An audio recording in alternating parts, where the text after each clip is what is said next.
and welcome to Money Matters TV and our segment called Growth Stories, where we hear from entrepreneurs and advisors who share secrets and advice on what business owners need to know to grow. My name is Mike Verrill. I'm a Vice President with the Sharp Financial Group. The problem for business owners is business and financial and personal financial advice is often fractured. The solution is our unique integrated financial management approach. We have unified business advisory, accounting and tax, investment banking, wealth management, and family office services to help in a way that helps create maximum value and also helps business owners and their families achieve extraordinary things. From time to time, financial issues involving life sciences, healthcare, technology companies may be discussed on the show. Those discussions are not and should not be viewed as financial advice. Moreover, since the show is pre-recorded and showed in a later date, some of those discussions may no longer be relevant. It is always good to seek advice from your financial advisor before entering into any financial transaction. I'm joined today by my co-host, Katie Wenger. Katie is a transaction and advisory associate with CBRE, a global real estate consulting firm. Katie focuses on helping high-growth companies in the Philadelphia region develop real estate strategies to support their business objectives. Katie also serves on the advising committee for the Philadelphia Alliance for Capital and Technology, and also is active in the Women's Network in Philadelphia. Katie, thank you for joining me for Growth Stories. It's great to have you join us. Your colleague Rhea and I had a lot of fun and enjoyed interviewing many entrepreneurs, and I'm looking forward to continuing that trend with you. So thanks for joining us for Growth Stories. Thanks so much, Mike. I'm thrilled to be here, and I look forward to being a part of Growth Stories in the future. That's great. Katie, we have an exciting guest today, someone with a true entrepreneurial spirit, from backyard circuses to driving big initiatives within big new initiatives within large companies, corporations, and now developing and looking at new ways to build your network. But before we hear her story, we have a question from one of our viewers. Nan Belfron from Philadelphia would like to know, how is the rental business in the commercial real estate market in the U.S.? Katie, I think we agree that real estate is very local and that covers a very large geography. But as a global company, I thought maybe there were some national trends you were seeing, and maybe you could share some of that insight. Yeah, I'd be happy to. I think, overall, what we're seeing is a real shift in the mentality of getting workers back to the office. Everybody was pushing for that post-Labor Day holiday return to work.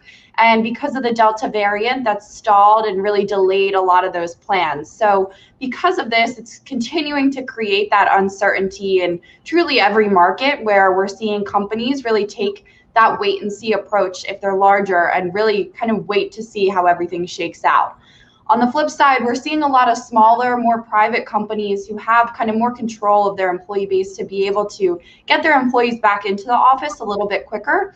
But of course, hybrid work is top of mind for many companies, where we're looking to integrate technology and people and this new way of working into our real life offices. So it's truly continuing to evolve. But I think the biggest kind of trend that we're seeing is that push from maybe a September or October date to get back into the office now, potentially later, or really an undefined date, given all of the uncertainty we're seeing within the market.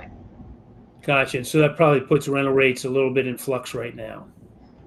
Exactly. It's really just trying to figure out where everything stands with, a lot of uncertainty in the marketplace. Right. Well, we'll take a wait and see approach, and Nan, hopefully that's helpful in answering your question. It's always great to hear from our viewers. To send questions for a future episode, here's how to send in to Money Matters TV. You can have your questions answered on Money Matters. Please go to our website, money-matterstv.com. On our homepage, click on the banner on the right that says, Send us your questions. While you're on our website, you can find information about our host and guests, as well as show notes and links about this show and past shows. Money Matters is also available as a podcast on iTunes and Stitcher, so you can listen to Money Matters while you're on the go. That website address, again, is money, MONEY, -matters, MATTERS, TV.com. We often ask on this show, are entrepreneurs born or are they made? I think when you hear the story of our next guest, I'm sure that you'll realize it's definitely dependent, at least partially, on an inner spirit and a desire to disrupt. We're very excited to introduce our guest today, Dr. Glenna Crooks, author, serial entrepreneur, and most recently co-founder of CogentSage Group. Glenna, Katie, and I are very excited to welcome you to our show, Grow Stories, and looking forward to hearing more about your story. Mike and Katie, I really appreciate the invitation to be here today. I'm looking forward to talking with you. Great. Thanks for joining us today. I know when we had previous discussions, you're involved in several initiatives, but we'd really love a quick highlight as to what you're working on now.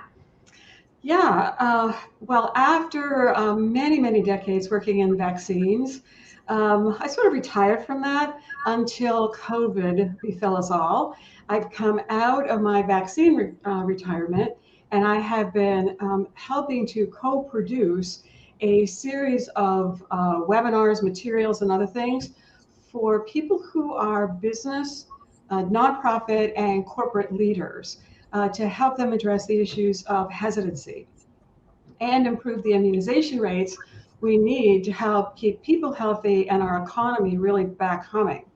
Now, my real other full-time job, however, is with CogentSage Group and writing my next book associated with networks. Mike mentioned that was a focus of mine. The book I'm writing now is called The Senior Sage, Building Networks to Support Today's Longevity Pioneers. Now, that book is a sequel to one that is already available called The Network Sage, Realize Your Network Superpower. Now, some seniors have used that to figure out how to age in place in their own homes and avoid expensive caregiving options, but they say they want their own book, and that this current book is pitched to working adults, which it is. So I'm obliging them, and I am penning a new version just for seniors and for family caregivers to help them. Then also am developing an app to make this easy. So that's what occupies my time now. Just a few things to keep you busy.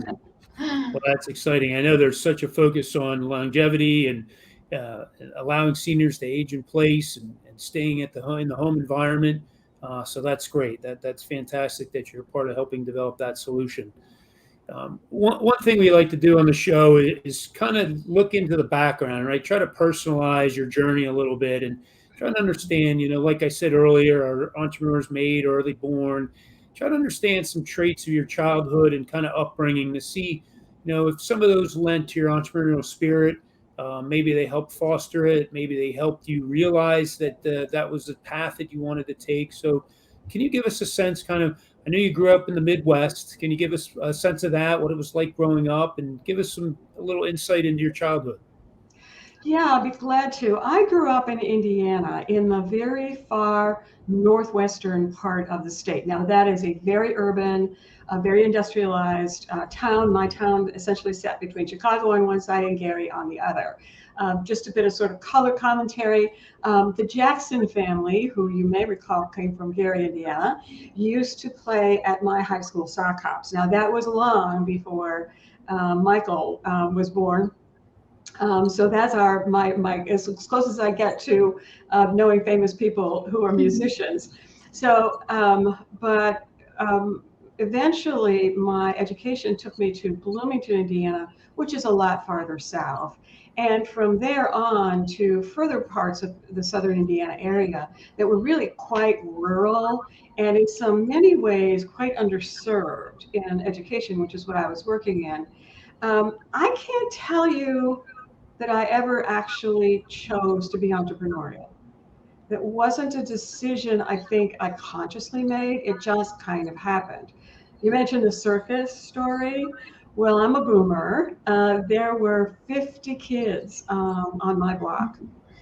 And there were only of those 50 kids, 3 girls. So I hung out a lot with the boys. That got me into sports, which I think offers a lot of leadership opportunities for everyone, also teamwork opportunities to learn. But those were the days before Title IX. So I couldn't get that through my education. Where I got that was in my neighborhood. Now, for whatever reason, I could talk my way into anything and I could talk people into anything. And when I was about 5 years old, I decided it would be really fun if we had a circus. So I got kids together and we planned a circus. We had treats. A couple of them had a dog and trained the dog to do a trick. And I got as far as opening day without telling my mother. In fact, I never told my mother. She found out. She was in the basement doing laundry and saw all these little feet going past her window and came out to explore and find out what was going on. It is a tribute and a credit to my mother that she was that patient and that I lived to tell the tale. I don't think there's anything more entrepreneurial than a circus, right? That's the true spirit of it, right? That's exciting. I'm sure that had some influence with you along the way. Yeah, it did. It did. So when you kind of began into, the working world, what was your first job out of college, and how did that impact, your future growth and trajectory as you continue to grow throughout your career? I was a school psychologist, which meant that I graduated with both a bachelor's and a master's degree. And working in the more southern, as I mentioned, rural parts of Indiana, I was tasked not with being a traditional school psychologist who would just test and label kids. I really didn't do that. I was trained to change the system to help a child. Now, I did test children. I spent a lot of time with them, but my goal was to find out, how did this child learn? And therefore, what do this child's teachers and parents need to know? Now, at the time, children who had special needs did not have a right to an education. That right was eventually established in Pennsylvania in case law. But I was confronted with this challenge, this issue. And as I mentioned, Mike, earlier, I don't know that I chose to be entrepreneurial, but there was a problem that had to be solved. And that meant doing something differently. So what I did was start to take what I learned about the child's learning and teach the adults in their life. I wrote out a plan. Now, eventually, when the legal right to an education was established in Indiana and other states, the State Department of Education noticed what I was doing and asked me to come and explain it to them. And that actually became what I created as a model, became what we today know as individual education plans, or IEPs, for students. That's tremendous, Glenna. I mean, that's your first. I think we talked about it in the intro, right? Driving big new initiatives within traditional organizations. I think that definitely takes an entrepreneurial spirit. So you transitioned from education, a career in education, into the Reagan White House. Can you talk about that and how you got involved and made that step, and then what that entailed? Yeah, well, there was a step or two between, and critical to that was that after 3 years as a school psychologist, frankly, I burned out. So I did what I knew how to do, which was to go back to school, and this time get a PhD. Now, when I was studying in my doctoral program, what I was concerned about is that by the time I saw a child and they were 5 or 6 years old, sometimes it just felt to me like it was just too late. So I wanted to study and be involved in a system that affected children's lives first, and that's healthcare. So my work focused on healthcare, and also then for the first time, I think, consciously became focused on how do we create change within big systems. So I included that as a part of my work in the doctoral program as well. So after that graduation, I worked at an organization that helped to improve quality within healthcare. It was during that time that our corporate accountant got me involved in meeting politicians. And I met Dan Quayle, who at the time was a congressman running for Senate. I became a kind of a kitchen cabinet advisor to him on healthcare issues. And, he invited me to Washington. I went. I was actually interviewing for a job with Dan on the Hill when I accidentally met the Reagan people. And that's when I was offered the position and became the senior health policy advisor within the administration. Now, the thing about government is that government doesn't lead innovation as much as it follows along innovation when a need is defined. So, for example, one of the things that we did was to create the National Organ Transplant System, because at the time a new drug was available that would help prevent rejection of a donor organ to a much more effective degree than anything we'd had before. So that program was an innovation that was actually first created within my office, and then later was migrated out to one of the standing, already existing government agencies. There's another thing that we did too. This was actually my first trip to Philadelphia. Surgeon General Koo had been a surgeon at CHOP, and of course he knew the issues there really well. And what was one of the problems that was emerging was the challenge we had at getting babies off of ventilators once they've been put on. And so you could go to CHOP and see 3-year-old children riding a tricycle down the hallway tethered to these long tubes, helping them to breathe. Well, that's not a good way for a child to grow up. It's not a good way for a family to be. And what Dr. Coop and I did was come here to Philadelphia and met with a whole variety of stakeholders at CHOP and the surrounding area. CHOP was just the location that we used. And he would engage in a dialogue with those people. And then on the basis of what I knew laws and regulation would be, or what policies we could change, we made decisions on the spot about every part of that experience. I mean, if you're going to move a child home, for example, first responders need to know, because what if there's a power failure and now the ventilators we've installed in the homes can't work, as you can only imagine happen in some of the more recent disasters we've seen happen in this country. Yeah, you think of all those people that are required, that, electricity to power devices that are keeping them alive. Yeah.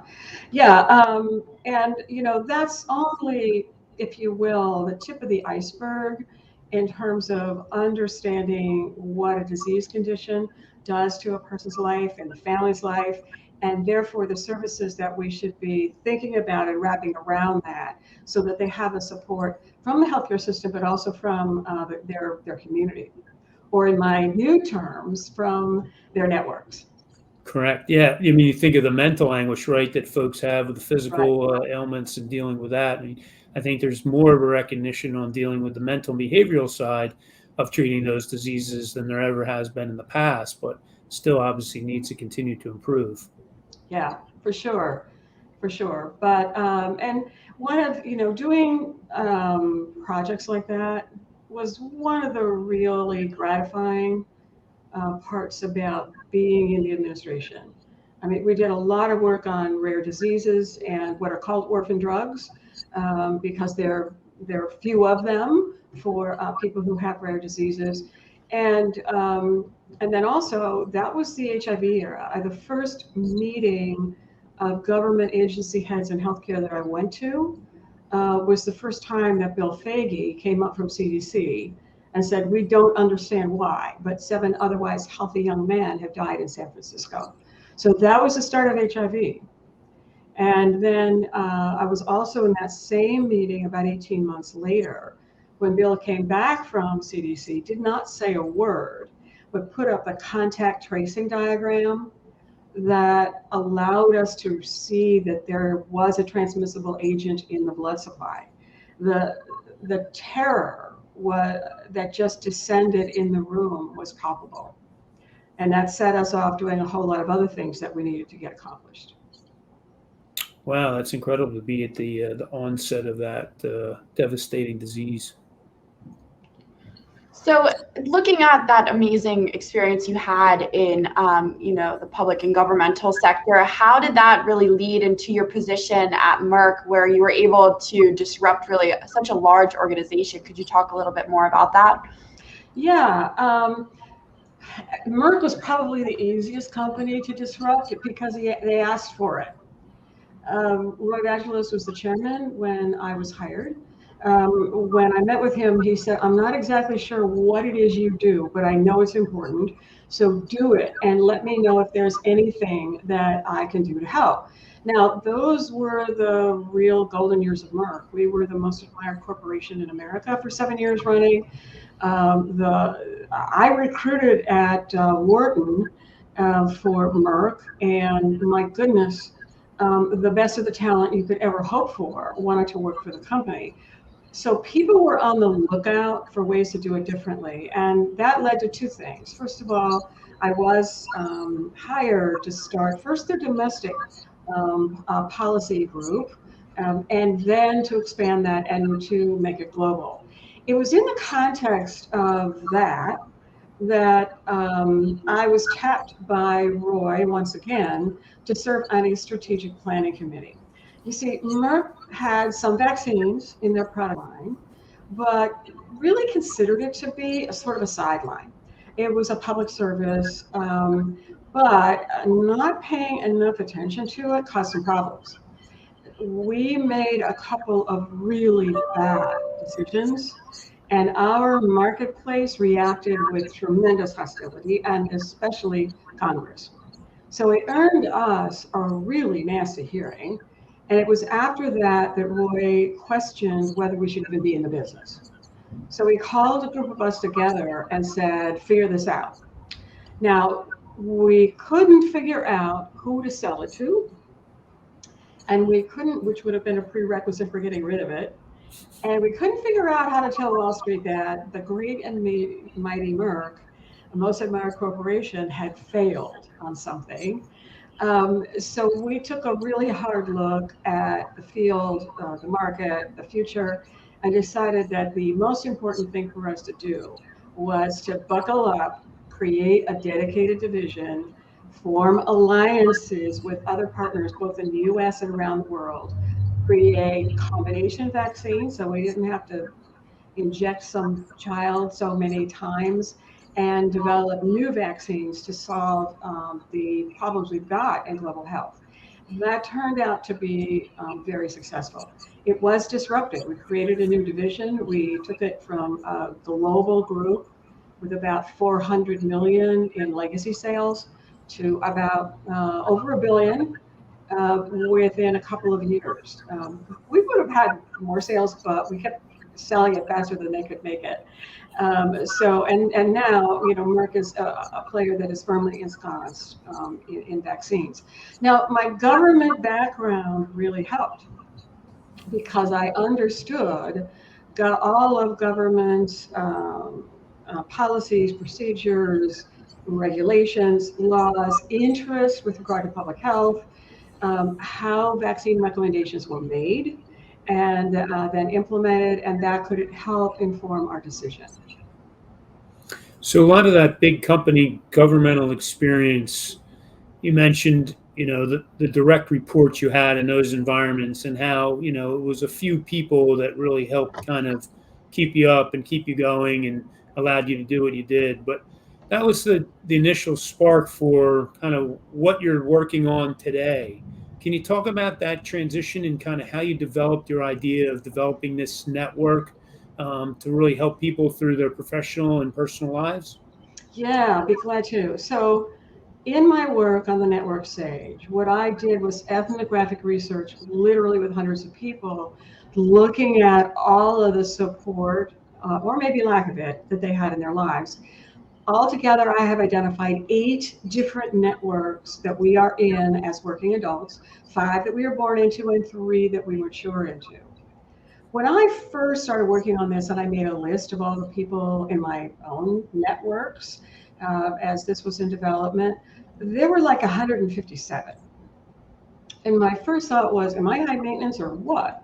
And then I realized that relative to most people, I have a pretty simple life. And most people have more connections than I do. Now, years later, I think this is even after my book was published, it was an insight that came.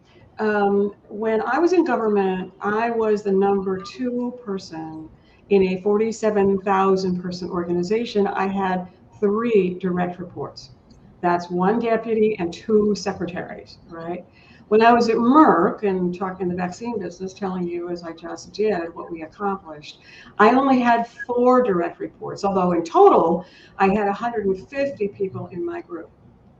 Now, when I looked at what it required for me to have a house, and I juxtaposed that against my career, what I now realized is that the biggest setbacks in my career came from being a homeowner. And people always wonder why. Well, the answer is the number of people that it takes. So to have a house takes at least 20 people. That's how many people you're going to manage. If you renovate, which I did, add 10 to that. So now compare that to my supervision and management load, both in government and at Merck. If I had gone to Merck's HR when I was building out that part of the company, and I had said I was going to have 20 direct reports, they would have thought I was nuts. But in my personal life, just to have a house, that's what it took. And that wasn't something that the bankers and realtors and mortgage companies and all that talked to me about when I was buying my home. They only talked to me about the actual money that would be involved. Right. So that was a genesis for the network Sage and realizing that people really needed to explore and organize their network so that they could delegate across that. Is that the thinking and that kind of what the app will help do? Yes. And in fact, when I talk to professional audiences today, what I tell them is that one of the best things they can do for their business is to stop networking for a while and take a look at their existing networks, determine how well they're working for them, determine if somebody important might be missing, and then to plug those holes. Because if you're an entrepreneur, you depend on the other 7 networks a lot. And Right. If one of them doesn't support you, it can really hurt the business or the project that you are leading. Right. Well, that's great advice. I think any entrepreneur can take the first step in identifying those folks in the network and starting to figure out where they can delegate some of the responsibility.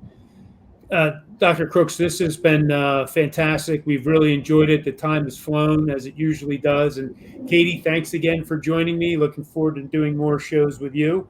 The next guest will be one moment, please, Richard Alvin. He's an investor for startups and existing companies. As a reminder, you can download the podcast from iTunes and Stitcher, as well as see programs on our YouTube channel, money-matterstv.com. Thank you for joining us for Growth Stories.